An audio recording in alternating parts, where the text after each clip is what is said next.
เธอมาได้ยินเพราะเธอก็คงรู้ดีว่าฉันปล่อยเธอคนเดียว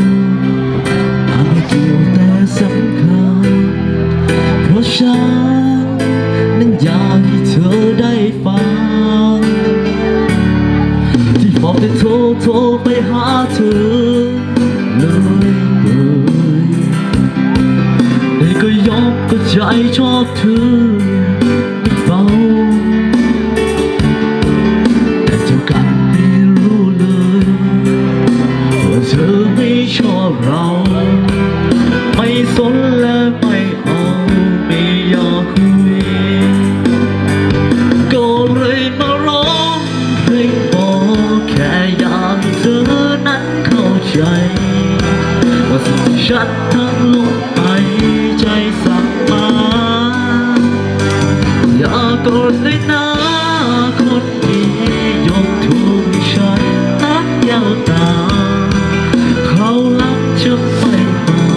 จะไม่ถูก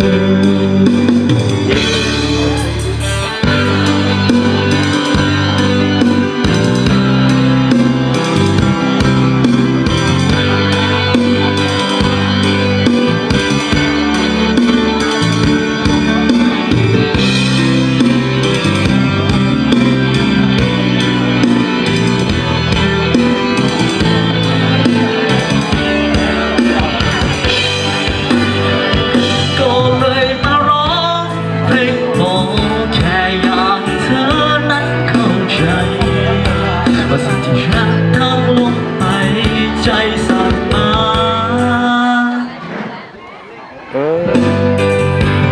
ก่อนเลยนะคนดี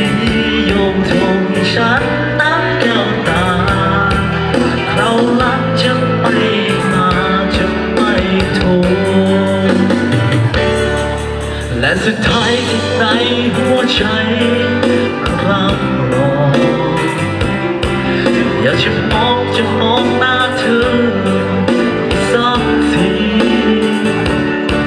ก่อนจะลาเธอไปขอบใจดังหน้าตาดีขอโทษเธอสักที ได้ยินเสียงโลโซ